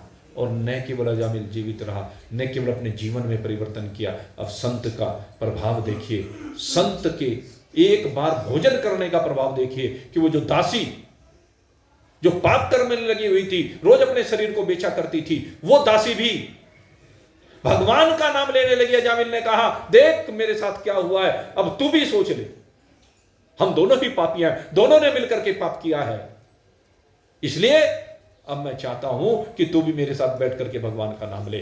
उस दासी ने भी भगवान का नाम लेना प्रारंभ किया। दोनों मिलकर के भगवान का नाम लेने लगे और भगवान का नाम लेने से जो उसने पाप कर्म कर रखे थे, जो दुराचार कर रखा था, जो व्यभिचार कर रखा था, उस सब से भी वो मुक्त हो गई। तो दुराचारी पापाचारी भी भगवान के नाम से मुक्त हो जाते हैं, उनके पाप मुक्त हो जाते हैं, पाप दग्ध हो जाते हैं। लेकिन लो तो सही, ये डाइवर्जन पॉइंट है। अपने में बदलाव कीजिए। यहां भागवत में जो आप आ रहे हैं वो बदलाव करने के लिए आ रहे हैं। इसलिए मैं कहता हूं यहां परिवारों की बात मत किया करो, यहां करके आपस में एक दूसरे के हालचाल पूछने की जरूरत नहीं है। यहां भगवान के दरबार में है, भगवान को नमन करो और कथा को सुनो और कथा को अंदर लेकर के जाओ। यहां पर सबसे बड़ा रिश्तेदार आपका बैठा हुआ है, मेरे बांके बिहारी आज आपके सामने है, राधा कृष्ण का दरबार लगा है आपके सामने। इनके होते हुए दूसरे को नमन कर रहे हो, दूसरे को आवश्यकता ही नहीं है। जब भीष्म पितामह ने कहा कि किसे प्रथम पूज्य पद दिया जाए, तो कहा कि एक ही है केवल राजसूय यज्ञ में, केवल भगवान श्री कृष्ण के होते हुए कि दूसरे की पूजा करने का अधिकार ही नहीं बनता है। और जिसकी पूजा करें उसमें भी राधे कृष्ण को देखते हुए उनकी पूजा करो, सिया राम को देखते हुए उनकी पूजा करो। इसलिए आप भगवान श्री कृष्ण है तो उनके सामने और पूजा का अधिकार ही नहीं है। इसलिए मेरे मित्रों, यहां आए हो तो बदलिए अपने को। ये भागवत आपको जीवन का दर्शन दे रही है, ये भागवत आपको बदलने का कार्य कर रही है। ये चौथे पाद की ओर आपको चलना है। चौथा पाद माने परमात्मा की प्राप्ति है। चौथा पाद माने अपने आप की प्राप्ति। अपने आप की प्राप्ति आपको कब होगी? जब आप इस सब से विमुख हो जाएंगे। इस सब से विमुख होकर के किसके सन्मुख होंगे? भगवान के सन्मुख। भागवत में जितनी भी कथाएं आती है उनमें भगवान के सम्मुख ही जो है सब। आप किसी को भी देखिए, भगवान वेद व्यास जी का अवतार हुआ है तो जो भी भगवान वेद व्यास के सम्मुख हुआ है सब पार हो गए। भगवान का तो बड़ा दिव्य अवतार है। भगवान परशुराम जी न जाने कितने उनके पास शिक्षा अध्ययन करने के लिए आए, वो सब पार हो गए। ये परशुराम जी की तो शिक्षा है भीष्म पितामह को जो दी कि अंत काल में भगवान को केवल सन्मुख रखा, सबको एक तरफ कर दिया। सन्मुख हो ये जीव मोह जब ही जन्म कोटि नासई। भीष्म पितामह ने सामने भगवान को रखा। उधर परशुराम जी की गुरु का उपदेश है, परशुराम जी गुरु के रूप में है, यद्यपि वो भी भगवान के अवतार हैं, और इधर सामने भगवान श्री कृष्ण है। कैसा दिव्य भीष्म पितामह का जीवन रहा होगा, कैसी कृपा भगवान की उनके ऊपर हुई है, कितना उन्होंने जप तप किया होगा, कितनी भगवान में उनकी आस्था रही होगी। विचार करके देखें, किसी की भी देखें। बलि महाराज की आस्था को देखो आप, बलि तो असुर है, देवासुर संग्राम रोज होते हैं, लेकिन देवासुर संग्राम होने के बाद भी उसने नारायण को नहीं छोड़ा। अपने गुरु शुक्राचार्य के कहने से भगवान को नहीं छोड़ा। जब भगवान आए हैं भिक्षा मांगने के लिए, कहले 3 पग भूमि दे दो, शुक्राचार्य जी ने बड़ा प्रयास किया कि भूमि ना दे, लेकिन कहने लगे समस्त यज्ञ आप मुझसे करा रहे हैं, जो ये 100 यज्ञ आप मुझसे करा रहे हैं, यज्ञ का परिणाम क्या होगा? कहले भगवान तुम्हें स्वर्ग देंगे। कहले भगवान स्वर्ग देंगे, और यहां तो साक्षात मुझे भगवान ही मिल रहे। स्वर्ग बड़ा कि भगवान बड़े? आज भगवान मेरे याचक दरवाजे पर याचक बन करके आए। मुझे स्वर्ग नहीं चाहिए, अरे जिनसे मैं स्वर्ग मांगना चाह रहा हूं वो मेरे दरवाजे पर याचक बनकर आ गए। इसका मतलब आज भगवान जब दरवाजे पर आए हैं तो इसका मतलब यह है उन्होंने कुछ तो देखा है, कुछ तो अभिलाषा है। मैं उनसे मांगना चाह रहा हूं और वो मेरे दर पर आ गए मांगने के लिए। इसलिए आज वो जो कुछ मांगेंगे ये सर्वस्व समर्पित करता हूं। सर्वधर्मान परित्यज्य, मैं सब कुछ सारे धर्मों को आज छोड़ दिया बलि महाराज ने, इसीलिए तुम बलि का वर्णन कर रहा हूं। इसीलिए भगवान उसके प्रेम के बंधन में बंध गए। प्रभु बंधे हुए खींचे हुए चले आएंगे। जरा तारों से तारे मिला के तो देख, जरा मिला तो सही तार, दिल के तार मिला तो सही। हम जब भी तार मिलाएंगे तो भगवान आएंगे। जब हम तार नहीं मिला पाते तो भगवान नहीं आ पाते। असुर तो बार बार आए धरा पर, रावण आया, कुंभकर्ण आया, न जाने कितने आए उसके साथ, तो भगवान को पुकारा, और भगवान को पुकारा संतों ने तो भगवान राम बनकर के आ गए। कभी राम बन के, कभी श्याम बन के वो चले आते हैं। ऐसे ही द्वापर युग की बात ऐसी हुई। द्वापर युग में अनेक असुर हो गए धरा पर, और जब अनेक असुर हो गए तो उन अनेक असुरों ने अत्याचार किया। असुरों का काम तो क्या है? अत्याचार करने का ही तो है भाई। असुरों का काम धर्मात्माओं को परेशान करने का। इन असुरों ने आकर के क्या किया है? कालियमन जैसे असुर से प्रारंभ हुआ यहाँ इस भारत भूमि पर। ये कालियमन आया सबसे पहले, और कालियमन ने आकर के यहाँ पर बड़ा अत्याचार किया, लेकिन भगवान ने कालियमन को ठिकाने लगवा दिया मुचकुंद के द्वारा। ऐसे ही फिर उसके बाद सिकंदर ने लूटा खसोटा, लेकिन उस समय चाणक्य हो गए। चाणक्य ने भगा दिया सिकंदर को। ये चाणक्य की कृपा थी जो भाग गया, नहीं तो अब तक तो ये पता नहीं, ये हिंदू जो बचे हुए शायद अगर सिकंदर के समय शुरू हो जाता तो ये भी नहीं बचे थे। मैं सही कह रहा भाई, क्योंकि हम हिंदू बटे हुए हैं। मुसलमानों में भी सुना गया कभी जातियां उनमें भी होती हैं, लेकिन जब कोई बात आती है तो सारे खड़े होते हैं। और हमारे हिंदू, मैं ब्राह्मण हूँ, मैं क्षत्रिय हूँ, मैं वैश्य हूँ, मैं जाट हूँ, मैं गुर्जर हूँ, मैं बढ़िया हूँ, मैं ब्राह्मण हूँ, मैं जोगी हूँ, पता नहीं क्या कौन सी जाति है। 100 जातियां गिनवा देंगे भाई। हम सब एक हैं, हिंदी हिंदू, हिंदुस्तान, ये होना चाहिए। हम सबको एक हो जाना चाहिए, जाति को भूल जाओ। जो विधर्मियों के साथ खड़ा हो वो हमारी जाति का कैसे हो सकता है? आप सोच के देखो, अरे यदुवंशी तो ये सारे ही हैं, जो उनसे राक्षस हैं ये भी यदुवंशी हैं। भगवान श्री कृष्ण यदुवंशी नहीं है, कौरव भी यदुवंशी, आपको बता दें। ये सारे के सारे महाराज जी ययाति के कुल में उत्पन्न हुए हैं भाई। ययाति के कुल में ही तो है पुरुवंश और यदुवंश, सारे ययाति के संतान।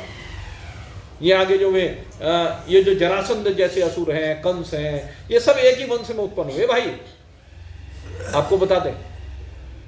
अब इसका मतलब आप कृष्ण के साथ खड़े होगे कि कंस के साथ खड़े होगे? अगर यदि आप ही की जाति का कंस भी आ जाए और कृष्ण भी आ जाए है, और क्या लेना देना, हमें तो कृष्ण के साथ खड़ा होना है, कोई और जाति देखनी है क्या? अगर यदि हमारी जाति का किसी असुर के साथ खड़ा हुआ है, किसी विधर्मी के साथ खड़ा है, तो हमें उसके साथ खड़ा होना है क्या? ये विचार करके देखो। हमें संकल्प लेना चाहिए, अगर यदि अपने सनातन धर्म को बचाना है, अपनी संस्कृति को बचाना है, तो हमें ये जाति पाति को भूल करके एक हिंदू होना पड़ेगा, एक सनातनी होना पड़ेगा, अपने धर्म पर अड़िग होना पड़ेगा। अपने भगवान के प्रति अगर यदि कोई जरा सा भी अपमान करे, लड़ लेके खड़े हो जाओ, मैं तो सीधा कहता हूं। और आज तो मुझे कहते हुए जरा भी संकोच नहीं होता है। हमारे यहाँ पता नहीं कौन कौन से समाज वाले लोग ऐसे खड़े हो गए, वे अपने ही कोई मूर्ति पूजा के नाम पे, कोई खैर किस किस नाम पे मैं वो क्या क्या कहूँ, ये गुरुडम का ऐसा बाजार बन गया है कि हमें बांटते जा रहे हैं। भगवान को हटा करके गुरुजी हो गया है। इन सब चीज़ों से हमें बाहर निकलना पड़ेगा भाई, और एक खड़े हो जाकर यदि कोई कहने की हिम्मत करे। अब देखो अभी पीछे कितना ड्रामा किया इन लोगों ने, पता नहीं कि क्या कह दिया था, किसी ने कुछ कहा भी नहीं कुछ, और सारी जगह इन्होंने आतंक फैला दिया। सारे एक खड़े हैं, क्योंकि सारे लाठी लेके खड़े हो जाते हैं और हम छिप जाते हैं। छिपने की आवश्यकता नहीं है, विरोध करने की आवश्यकता है। अगर यदि कभी भी कोई हमारे धर्म के प्रति कोई अपशब्द कहे, सारे मिलकर के एक खड़े हो जाओ, जीना हराम कर दो उसका, तभी तो भागेंगे असुर। ऐसे थोड़े ना भागते हैं। तो जब ये असुरों ने आतंक मचा दिया, धर्मात्माओं को छिप करके रहना पड़ा, तो उसी समय कहते हैं ये धरा देवी अकुला उठी। और जब धरा देवी अकुला उठी तो गई ब्रह्मा जी के पास, और ब्रह्मा जी के पास जाकर कहा, कहने प्रभु ये क्या कर दिया, इतने असुर इस धरती पर पैदा कर दिए, कैसे रहे, ये तो जीने ही नहीं दे रहे, सारे पाप कर्मी। कहले हमारे तो जीना भी आराम हो गया, जहां निकले वहीं अंडे की ठेली लगी हुई है, कैसे निकले, कैसे बचे उसकी गंध से। मैंने तो ऐसा नियम बना लिया, 6 साढ़े 6 बजे के बाद मैं तो घर से बाहर बस मजबूरी में निकलता हूं, मैं तो निकलता ही नहीं। सारी सड़क पर जहां देखे अंडों की ठेली लगी हुई है। कौन खाते हैं? तुम्हारे बच्चे खा रहे। अभी डॉक्टर साहब ने कहा है अंडे खाओ, पागल है, उस डॉक्टर को भी जाके जूते मारो जब। मैं तो कहता हूं सीधे, क्यों खाते हो? उनको भी जाके कहो तेरा दिमाग खराब हो गया, पागल हो गया है तू, हमारे धर्म को भ्रष्ट कर रहा है, हमारी संस्कृति को भ्रष्ट कर रहा है। क्यों नहीं कहते? जब आपके बच्चे ये वो बड़ी बड़ी दाढ़ियां लेकर के ऐसे पता नहीं कैसे रूप धर धर के आ रहे हैं, इतने सुंदर सुंदर बच्चे, आप कहते क्यों नहीं? 2 मुंह पे मारो, जब भी क्यों नहीं मारते भाई? असुर तो तुम बना रहे हो, तुम्हारे तो बच्चे असुर बन रहे हैं आगे जाकर के। जब उन्हें समझाने की उम्र है उस समय तो आपने समझाया नहीं, जब उन्हें डांटने की उम्र है उस समय तो डांटा नहीं, और फिर ये तो सुनते नहीं। सुनेंगे कैसे? विचार करके देखो, सुनेंगे कैसे? अरे माँ बाप की इतनी हिम्मत होनी चाहिए, बच्चा 40 साल का भी हो गया, उसके मुंह पर 2 थप्पड़ मार सके अगर वो गलती करता है। ये आपके संस्कार होने चाहिए।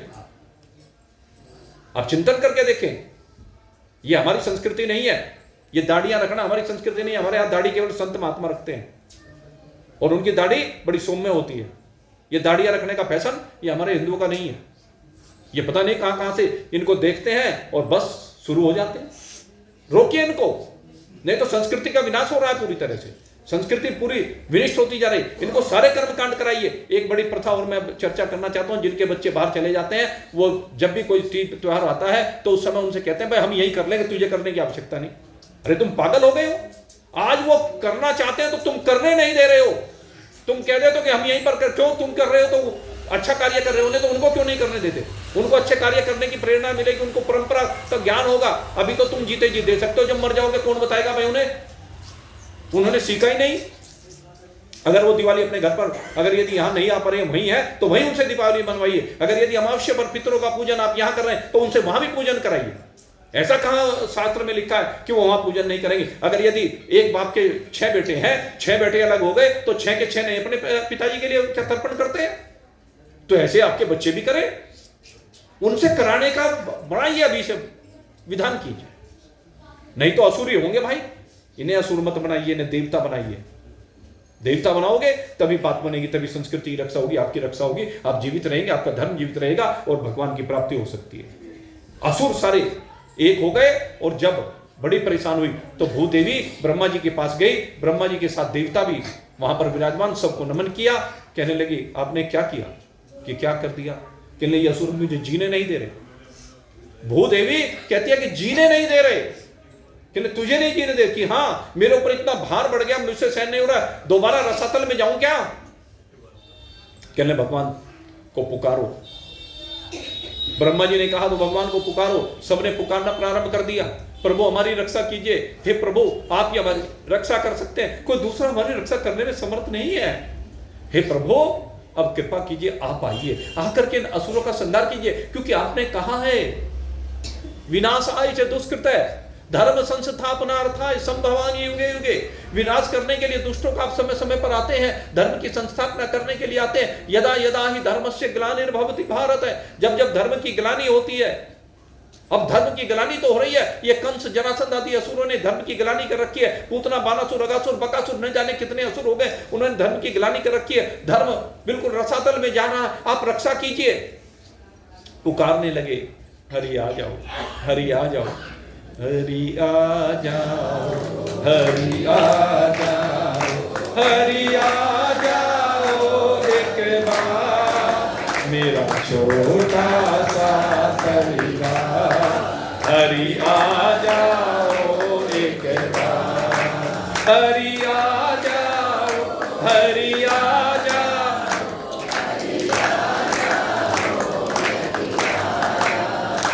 ये जग एक गहरा सागर है, सिर धरी पाप की गागर है।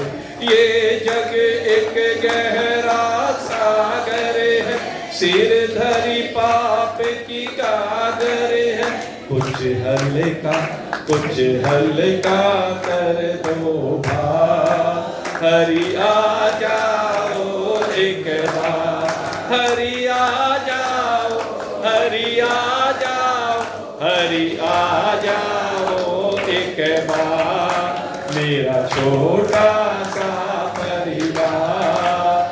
हरि आ जाओ।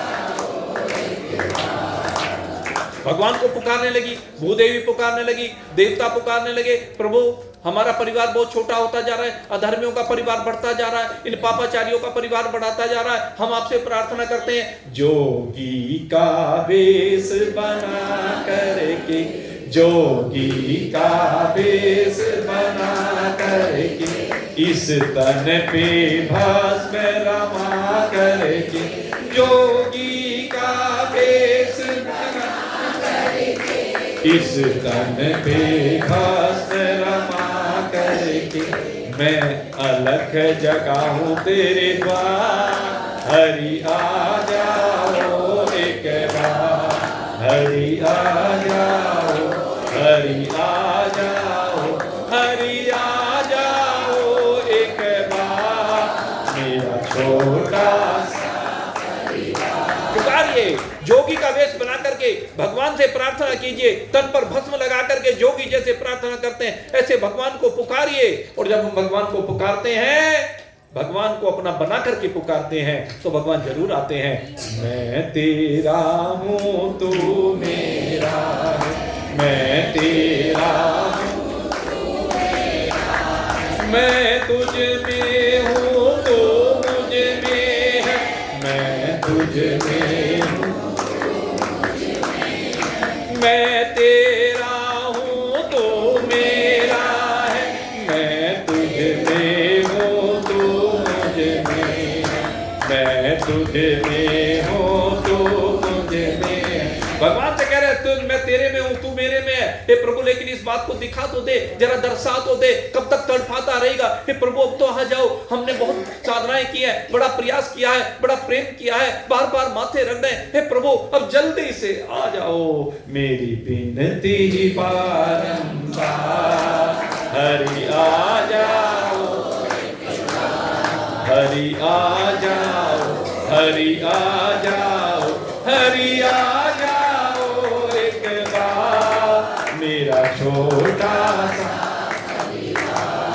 घनश्याम मुरारी मधुसूदन, घनश्याम मुरारी मधुसूदन, आ जाओ मेरे प्यारे मनमोहन, घनश्याम मुरारी आ जाओ मेरे प्यारे मनमोहन। ये दास करे पुकार, हरि आ जाओ एक बार, हरि आ जाओ, हरि आ जाओ, हरि आ जाओ एक बार, मेरा छोटा सा संसार, हरि आ जाओ एक बार। और जब बार बार पुकारा, रोने लगे, रुदन करने लगे, माथे पटकने लगे, भगवान इससे अच्छा तो यह तुम हमें उठा लो अभी। और जब देवताओं ने, विप्रों ने, भूदेवी ने, सब ने मिलकर के पुकार की है, तो भगवान तो नहीं आए, लेकिन भगवान की वाणी उनके कानों में पड़ी कि चिंता मत करो, मैं अति शीघ्र आता हूँ, अभी नहीं आ रहा, आऊँगा, लेकिन थोड़ी प्रतीक्षा करो, मैं देव की और वसुदेव के यहाँ पुत्र बन करके आता हूँ, आप जाइए। निश्चिंत होकर के सब गए। देवताओं को आज्ञा दी ब्रह्मदेव ने कि अपने अपने तेज को प्रकट करो। सब ब्रिज की भूमि पर आकर के प्रकट हो गए। ब्रिज की भूमि पर जहाँ जहाँ देवताओं का प्रकटन हो रहा है, जहाँ जहाँ संतों का प्रकटन हो रहा है, वहाँ पर मंगल शकुन हो रहे हैं, लेकिन अत्याचार जारी है। उस अत्याचार के बीच में एक घटना घटी। वसुदेव और देवकी के विवाह का अवसर आया। कंस ने अपनी चचेरी बहन देवकी का विवाह निश्चित किया और आज उसने विवाह संस्कार किया। विवाह संस्कार करने के बाद विदाई की बारी आई, और जब विदाई की बारी आई तो स्वयं विदा करने के लिए चला। और जब स्वयं विदा करने के लिए चला तो सारथी को रथ पर से हटाया, क्योंकि अपनी चचेरी बहन देवकी से बहुत प्रेम करता है। लेकिन उसी समय जब रथ को हाँकने लगा तो भगवान ने देखा, अरे जिस पापी का विनाश करने के लिए मैं आया हूँ, उसी पापी के हाथ में मेरे रथ की बागडोर है, तो ये कैसे चलेगा। तो तुरंत आकाशवाणी हुई कि हे कंस, जिस अपनी बहन को इतने प्रेम के साथ विदा कर रहा है, उसी का 8वां पुत्र तेरा काल होगा। और जब इस प्रकार से कहा तो कंस ने जैसे ही सुना, एकदम म्यान से तलवार निकाली और तलवार निकाल करके देवकी को मारने के लिए उद्यत हो गया। वसुदेव जी बीच में आ गए। क्यों आए? आज से पहले अगर यदि देवकी को कंस मारता तो क्या कभी वसुदेव बीच में आते? नहीं आ सकते थे, लेकिन आज आ गए। क्यों? कंस ने पूछा, बीच में क्यों आते हो? कहने लगे, कंस, कल तक ये तेरी, या अब से पहले तेरी बहन थी केवल, लेकिन अब ये मेरी पत्नी है, मेरी अर्धांगिनी शक्ति है, और मेरा दायित्व है कि अब मैंने वचन दिए, 7 फेरों पर मैंने वचन दिए हैं। जो वचन दिए जाते हैं उन 7 वचनों को याद कर लीजिए। मैंने इसकी रक्षा का वचन दिया, इसलिए इसकी रक्षा करना मेरा दायित्व है, इसलिए मैं तुम्हें इसे मारने नहीं दूंगा। और जरा अवसर तो देख, अभी तूने इसके हाथ पीले किए हैं, तेरी बहन है, कन्या है। कहने मुझे कुछ नहीं दिखाई दे रहा, मुझे केवल मौत दिखाई दे रही है। कहने मैं मौत को तेरी दूर कर दूंगा, समझ जा तू भगवान की शरण में चला जा, तो मृत्यु भी दूर चली जाएगी। कि नहीं, अब तो मैं इस देवकी को मारकर ही पीछे हटूंगा। बहुत समझाने का प्रयास किया, नहीं माना। और आखिर जब नहीं माना तो वसुदेव जी ने कहा कि ठीक है, एक काम कर, तुझे देवकी से डर नहीं है, इसके पुत्रों से डर है। मैं तुझे वचन देता हूं कि जो भी पुत्र उत्पन्न होगा वो तुझे दे दूंगा। और वचन दिया, और वचन के अनुसार कुछ ही समय के बाद पहला पुत्र उत्पन्न हुआ। लेकर के स्वयं वसुदेव जी आए। कंस ने देखा, कहने लगे इसने मेरा क्या बिगाड़ा है, ले ला। लेकिन देवताओं में खलबली मच गई कि इसके अंदर दया का भाव आ गया। कहने लगे अगर यदि इसी तरह दया का भाव आ गया, और फिर तो 8वें जब भगवान आएंगे 8वें पुत्र के रूप में, तो उस समय भी दया का भाव आ गया, तो उस समय क्या होगा फिर? कहने लगे तो शरणागत वत्सल है भगवान, तो छोड़ देंगे, हमारा क्या होगा? तो देवताओं में खलबली मची। नारद जी को जाकर के पठाया। नारद जी कंस के पास आए और कंस के पास आने के बाद बुद्धि भ्रमित की, और बुद्धि भ्रमित करने के बाद बताया कि कौन सा आठवां, कौन सा पहला। पहले ये तो कहा कि आठवां पुत्र, लेकिन ये तो नहीं बताया कि पहले नंबर से आठवां कि आखिरी से आठवां।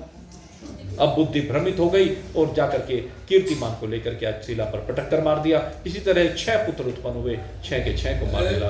और 7वें के रूप में फिर भगवान बलदाऊ जी अब देवकी के गर्भ में आते हैं। और जब देवकी के गर्भ में भगवान बलदाऊ जी आए हैं, शेषनाग भगवान हैं ये, तो एक चमत्कार हुआ कि जन्म से पहले ही योग माया को भगवान ने भेजा, और योग माया ने देवकी के गर्भ से निकाल करके उस शिशु को, जो नंद बाबा के यहाँ उनकी दूसरी पत्नी रोहिणी रहती है, रोहिणी के गर्भ में उस बालक को स्थापित किया।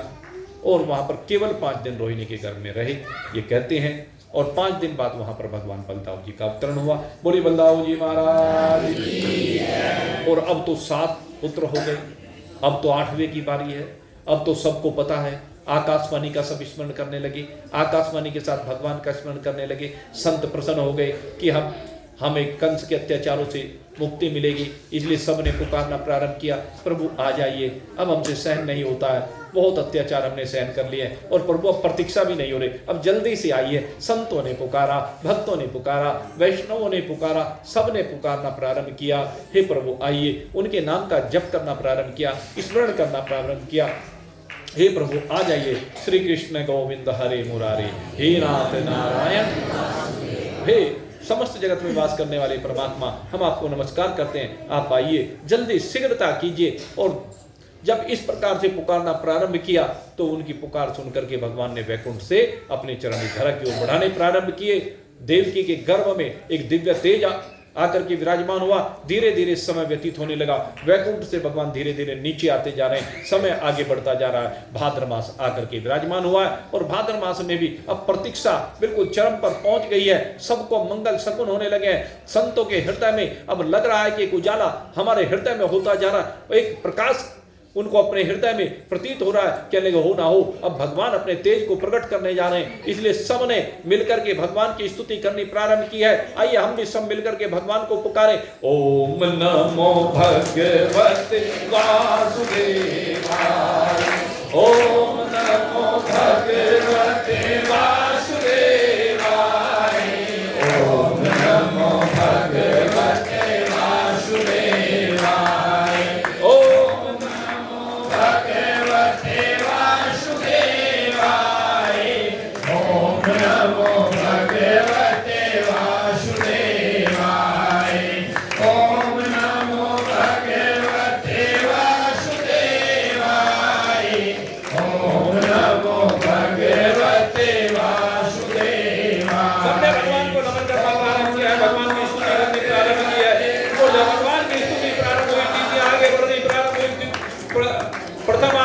तृतीया चतुर्थी पंचमी षष्ठी सप्तमी और आज अष्टमी तिथि आकर के विराजमान हुई। लेकिन अष्टमी तिथि भी आज दिन का सारा समय व्यतीत हो गया, रात्रि काल आकर के विराजमान हुआ। रात्रि में पुनः मंगल शकुन होने प्रारंभ किए हुए हैं, और जैसे जैसे समय आगे बढ़ता जा रहा है उसी समय क्या आश्चर्य हुआ है कि जो यज्ञ वेदियों की अग्नि को बुझा दिया गया था असुरों के द्वारा, आज स्वतः ही आज यज्ञ वेदियों की अग्नि प्रज्वलित होने लगी। और जैसे ही यज्ञ वेदियों की अग्नि प्रज्वलित हुई है, सब संतों ने, वैष्णवों ने, ब्राह्मणों ने, महात्माओं ने आहुतियां देनी प्रारंभ की है, और एक एक करके आहुति दे रहे हैं। बड़े प्रेम के साथ अग्नि देव आज आहुति ग्रहण कर रहे हैं। आज आहुतियां जब दी जा रही हैं, उसी समय धीरे धीरे करके समय आगे बढ़ता गया। मंगल शकुन जैसे जैसे आगे बढ़ते जा रहे हैं, कैसे मंगल शकुन हो रहे हैं। भूदेवी भी आज नाचने लगी है, नृत्य करने लगी, आह्लादित हो गई है। बड़े सुंदर सुंदर पुष्पों से पल्लवित कर दिया है समस्त पौधों को, और यमुना कल कल कल कल कल कल बहने लगी है, और बड़ी सुंदर सुगंध समीर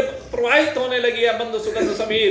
ऐसे सुंदर सुंदर पुष्प खिले हैं, उन पर भंवरे मंडराने लगे। रात्रि के समय पुष्प खिले हुए हैं, रात की रानी खिली हुई है, कमल खिल गए हैं यमुना में। ऐसा दिव्य दृश्य है। तितलियां आकर के विराजमान हुई, जुगनू विराजमान हुए, भंवरे मंडरा रहे हैं। और उसी समय ठीक जैसे ही घंटा घर के घंटे ने टिन टन टन करके 12 का घंटा बजा, उसी समय आकाश में प्राची दिशा में चंद्रदेव का आगमन हुआ है। और जैसे चंद्रदेव का आगमन हुआ है, उसी समय मंदिरों में शंख घंटे घड़नावल बजने प्रारंभ हो गए। आहुतियां आगे बढ़ रही। गणपति के नाम की आहुति दी गई, भगवान शंकर को आहुति दी गई, मां भगवती को आहुति दी गई, ब्रह्मा जी के लिए आहुति दी गई है, शंकर भगवान के लिए आहुति दी गई है। ओम ब्रह्मणे स्वाहा तम ब्रह्मणे नमः, ओम रुद्राय स्वाहा तम रुद्राय नमः। और उसके बाद जैसे ही महालक्ष्मी जी की आहुति दी गई है, ओम श्री महालक्ष्मी देवी नमः स्वाहा इदम नमः की आहुति दी गई। और उसके बाद आहुति देने के लिए आगे बढ़े हैं। जैसे ही शुरुआत में घृत को लिया है, आहुति सामग्री की ली है सबने, और लेकर के उस आहुति को अब पंडितों ने मंत्र का उच्चारण प्रारंभ किया है। ओम विष्णवे स्वाहा इदम विष्णवे इदम नमः। और जैसे ये कहा है उसी समय उस कलाकार ने माता देवी के सन्मुख, वसुदेव जी के सन्मुख चतुर्भुजी रूप में चक्र गदा पद्म धारण किए हुए भगवान का प्रकटन हुआ है। बोले वृंदावन भगवान का प्रकटन हुआ, दिव्य तेज हुआ। और उसी समय वसुदेव जी और देवकी ने देखा साक्षात भगवान श्री हरि नारायण हमारे यहाँ पर प्रकट हुए हैं। अब आंखें देखे जा रहे, उस रूप के रस का पान किए जा रही हैं देवकी और वसुदेव जी, और कोई सुधि बुद्धि नहीं रही है। लेकिन जब कुछ समय के बाद सुध आई तो देवकी और वसुदेव जी हाथ जोड़ करके अब बैठे हैं, और हाथ जोड़ करके बैठ करके इधर उन्होंने अब भगवान की स्तुति करनी प्रारंभ की है। इधर भगवान की जो स्तुति की है, आइए अब हम सब मिलकर के देवकी और वसुदेव जी के साथ भगवान की स्तुति प्रारंभ करते हैं।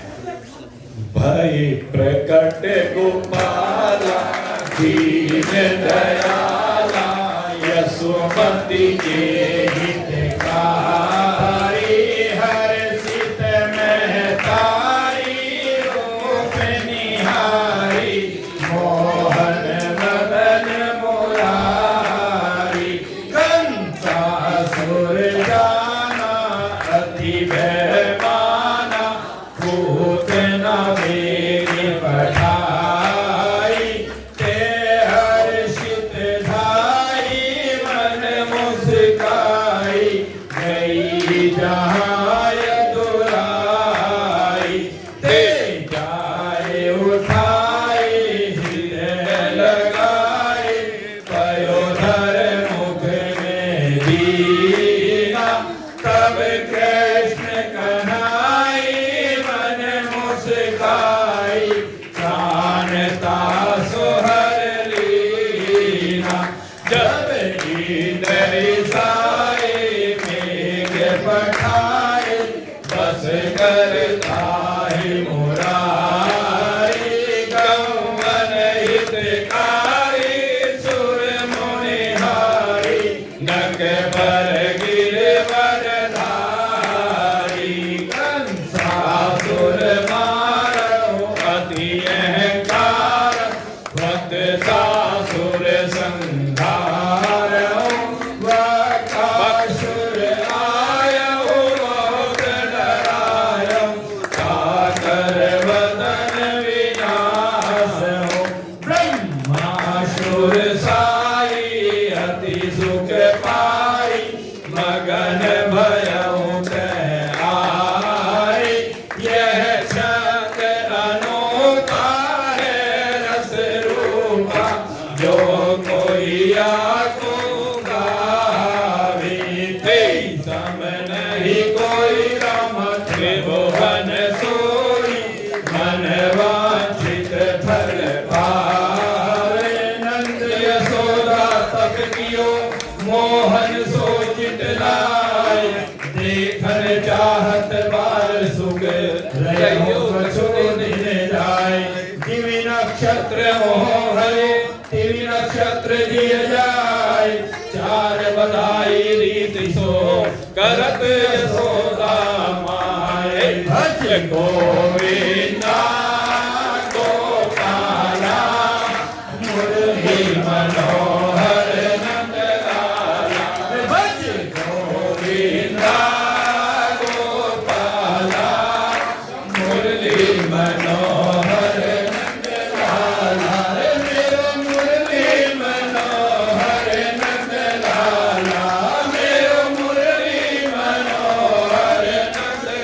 हरे प्यारो मुरली मनोहर नंद लाल, हरे प्यारो मुरली मनोहर नंद लाल, हरे भज गोविंदा गोपाला मुरली मनोहर नंद लाल, हरे मेरो मुरली मनोहर नंद लाल, मेरो मुरली मनोहर नंद लाल, हरे प्यारो मुरली मनोहर नंद लाल, हरे वारो मुरली मनोहर नंद लाल, हरे भज गोविंदा गोपाला मुरली मनोहर नंद लाल, हरे भज गोविंदा गोपाला मुरली मनोहर नंद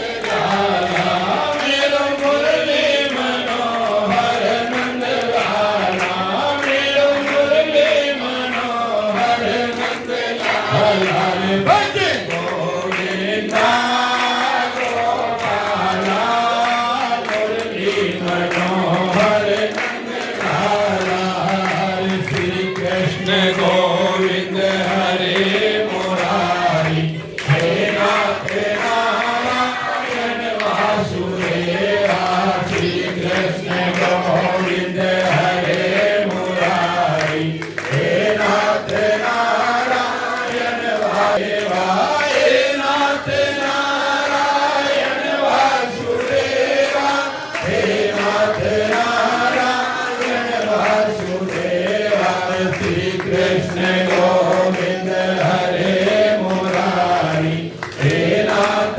नारायण वासुदेवा, हे नाथ नारायण वासुदेवा, हे नाथ नारायण वासुदेवा, श्री कृष्ण गोविंद हरे मुरारी, हे नाथ नारायण वासुदेवा, हे नाथ नारायण वासुदेवा, हे नाथ नारायण वासुदेवा, श्री कृष्ण गोविंद हरे मुरारी, हे नाथ नारायण वासुदेवा, हे नाथ नारायण वासुदेवा, हे नाथ नारायण वासुदेवा, श्री कृष्ण गोविंद हरे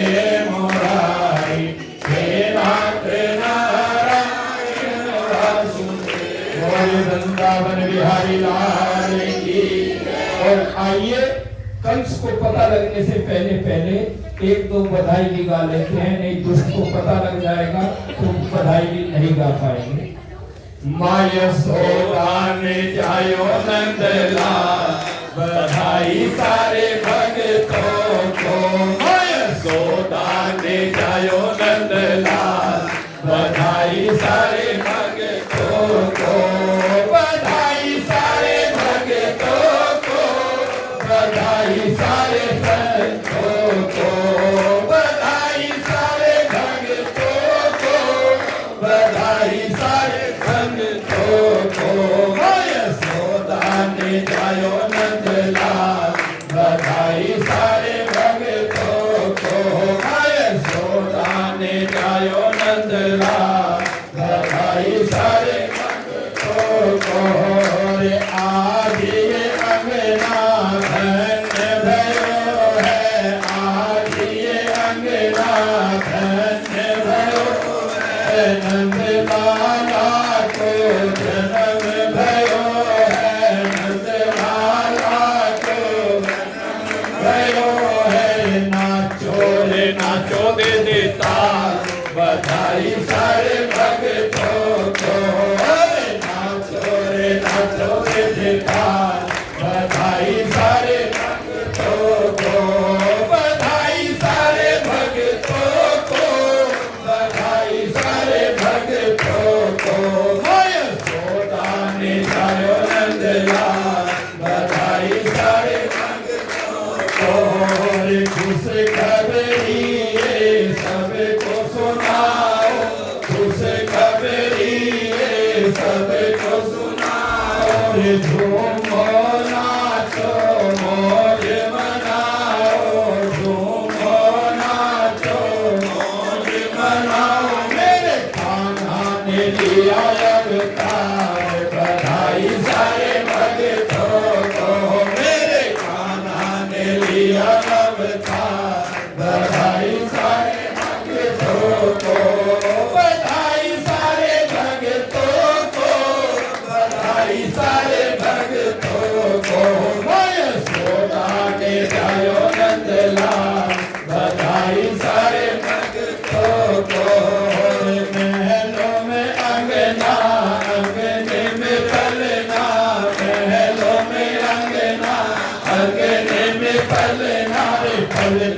में झूले नंदलाल बधाई सारे भक्तों को पलमे में झूले नंदलाल बधाई सारे भक्तों को बधाई सारे भक्तों को बधाई सारे भक्तों को माया सोदाने जायो नंदलाल बधाई सारे भक्तों को नंद जी